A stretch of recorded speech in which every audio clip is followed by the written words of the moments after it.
নির্বাচনে দেরি হলে কি ঘটবে?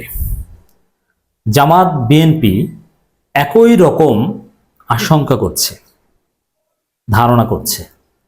মাঝখানে একটা বিষয় ছিল না রাজনীতিতে, যে জামাত চায় দেরিতে নির্বাচন হোক, দেরিতে নির্বাচন হলে জামাত গুছিয়ে উঠতে পারবে, বিএনপির ভোট কমবে, জামাতের ভোট বাড়বে, কারণ জামাত ইতিবাচক কাজ করছে।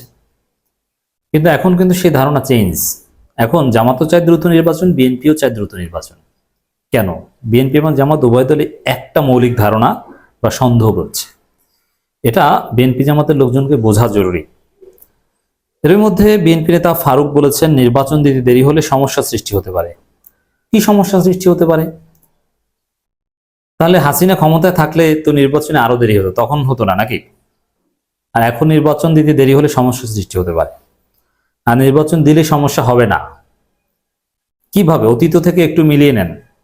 অতীতে বিএনপি ক্ষমতায় এসেছে, আওয়ামী লীগ এসেছে, নির্বাচনের পরে তারা কি করেছে? নির্বাচনের পরে শত শত মানুষ মারা গিয়েছে, প্রতিপক্ষের উপর হামলা হয়েছে, এবং আওয়ামী লীগের পক্ষ থেকে হিন্দু নির্যাতনের অনেক অভিযোগ আছে। নির্বাচনের পরেই বিশ্ববিদ্যালয় হলগুলোতে মারামারি, ক্ষমতাসীন দল ওই রাতেই পালায়। তা নির্বাচনের পরে কি হয় আমরা তো দেখেছি অতীতে। নির্বাচনের পরে যারা ক্ষমতায় আসে তাদের দায়িত্ব নিয়ে সচল হতে অনেকদিন সময় লাগে, দেশে একটা বিশৃঙ্খলার মধ্যে থাকে।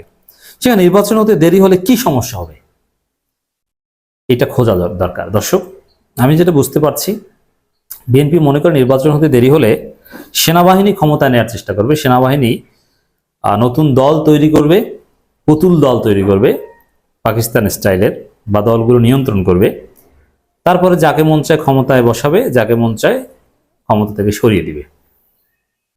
তো এরকম একটা ধারণা বিএনপি করছে এবং জামাত ইসলামী করছে। তো এইটাই হচ্ছে উত্তর। নির্বাচন হতে দেরি হলে সমস্যা সৃষ্টি হতে পারে। কি সমস্যা? সেনাবাহিনীকে সন্দেহ করছে, যদিও এই সন্দেহের কোনো ভিত্তি এখন পর্যন্ত নেই, এটা জাস্ট সন্দেহ, কোনো প্রমাণও নেই।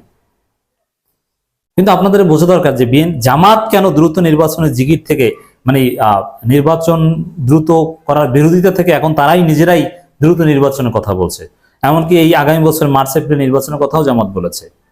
ওই যে সেনাবাহিনী পর্দার অন্তরালে খেলতে পারে, নতুন দল সামনে এনে তাদের ক্ষমতা আনতে পারে, এই ভয় বিএনপি করছে, জামাতও করছে। মানে বিএনপি যেরকম মাইনাসের আশঙ্কা করছে, জামাতও রাজনীতি থেকে তাদেরকে মাইনাস করে দেওয়া হবে এই আশঙ্কা করছে। নির্বাচন দিতে দেরি হলে আবারও সমস্যা সৃষ্টি হতে পারে বলে আশঙ্কা প্রকাশ করেছে বিএনপির চেয়ারপারসন উপদেষ্টা জয়নুল আবেদিন ফারুক। তিনি বলেন, দেরি করলেই ষড়যন্ত্র শুরু হবে, যত দ্রুত সম্ভব নির্বাচনের ব্যবস্থা করুন। জাতীয় প্রেস ক্লাবের সামনে নবীন দলের উদ্যোগে এক অবস্থান কর্মসূচিতে তিনি কথা বলেন। ফারুক বলেন, সরকারের কাছে সবাই দাবি চায়, তবে এমন কোনো দাবি করা উচিত নয় যাতে জনগণের মনে অশান্তি সৃষ্টি হয়। 2000-এর উপরে ছাত্র জনতা রক্ত দিয়ে আমাদের কথা বলার অধিকার দিয়েছে, তো এই সরকারের বিরুদ্ধে এখন কথা বলার সময় নয়।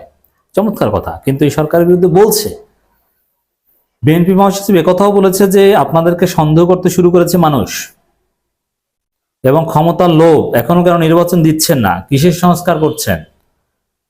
এবং এই সরকারের কোনো কোনো উপদেষ্টাকে বলেছেন যে আপনার সরকার থেকে নেমে যান, তারপরে বিপ্লবী দল তৈরি করুন। আর কি বলবে সরকার বিরুদ্ধে? আন্দোলনের হুমকি দিয়েছে, ডিসেম্বরের মধ্যে রোডম্যাপ না দিলে মার্চ এপ্রিলে আন্দোলন করবে। এই সরকারের বিরুদ্ধে আর কি বলবে? যা বলার তা তো বলছে, কিন্তু উপরে উপরে বলছে যে সরকারের বিরুদ্ধে বলা যাবে না, তাদের সহযোগিতা করতে, কিন্তু আসলে সহযোগিতা করছে না। এমনকি সরকারের তরুণ উপদেষ্টাদের বিতর্কিত করছে, বিএনপিপন্থী আমলাদের ব্যবহার করে ফাইল আটকে দিচ্ছে, আমরা সেটা জানি। এই সরকারের উদ্দেশ্যে তিনি আরো বলেন, নির্বাচনে একটি রোডম্যাপ ঘোষণা করতে হবে, যে নির্বাচনের মাধ্যমে দেশের জনগণ তাদের প্রত্যাশা পূরণ করতে পারবে। নির্বাচনের মাধ্যমে বাংলাদেশে কখনো জনগণের প্রত্যাশা পূরণ হয়েছে এটা আমরা দেখিনি। তারা তাদের ভোট দিতে পারবেন, তাদের পছন্দ মতো প্রার্থীকে বিজয়ী করতে পারবেন। তাই দেরি নয়, দেরি করলে ষড়যন্ত্র শুরু হবে। কি ষড়যন্ত্র শুরু হবে ওই আমি ব্যাখ্যা দিয়েছি। তারা ষড়যন্ত্র বলতে সেনাবাহিনী ক্ষমতার কেন্দ্র নিয়ন্ত্রণ করবে, এই ভয়টা তারা করছেন। যত দ্রুত সম্ভব নির্বাচনের ব্যবস্থা করুন, আপনার অন্তর্বর্তীকালীন সরকার সংস্কার করুন, তবে এমন সংস্কার করবেন না যাতে নির্বাচনে দেরি হয়ে যায়। এর মানে যা করেন, বিএনপি ক্ষমতায় আসার পথে যেন কোনো বাধা সৃষ্টি না হয়। বিএনপি ক্ষমতায় আসার জন্য যতটুকু সংস্কার দরকার ততটুকু করেন, এর বাইরে নয়, এটা বোঝাতে চাচ্ছেন। ফারুক বলেন, 3 মাস অতিবাহিত হলেও এখনো কেন তারেক রহমান দেশে আসতে পারেননি, এখনো কেন তার নামে মিথ্যা মামলা প্রত্যাহার হলো না, জনগণের সামনে এই প্রশ্ন জেগে উঠেছে। তাই সরকারের কাছে প্রত্যাশা, তারেক রহমান যাদের নামে মিথ্যা মামলা হয়েছে সব মামলা প্রত্যাহার করতে হবে।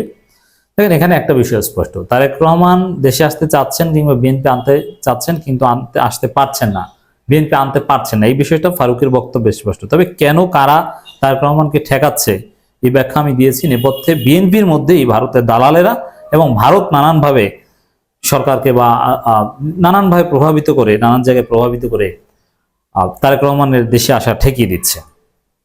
সরকারের কাছে আমাদের দাবি রয়েছে, ফ্যাসিস্ট আওয়ামী লীগ সরকারের আমাদের উপর যে জুলুম নির্যাতন করেছে, হাঁটু পানিতে দাঁড় করি রাত কাটিয়েছি, কবরস্থানে ঘুমিয়েছি, সেখানেও পুলিশ আমাদের গ্রেপ্তার করেছে, জুলুম নির্যাতন করেছে। তো এই সরকারের দোসররা যারা এখনো বাংলাদেশে আছেন তাদের বিরুদ্ধে ব্যবস্থা নেওয়া হোক। কেন আওয়ামী লীগকে ফ্যাসিস্ট কেন বলেন? আপনি তাদের রাজনৈতিক অধিকারের পক্ষে, নির্বাচনে অংশগ্রহণ করানোর অধিকারের পক্ষে, তাহলে আপনি তাদেরকে ফ্যাসিস্ট কেন বলেন? ফ্যাসিস্ট বলতে পারবেন না। হয় আপনাকে নিষিদ্ধের দাবি করতে হবে, না হলে ফ্যাসিস্ট বলা বন্ধ করতে হবে।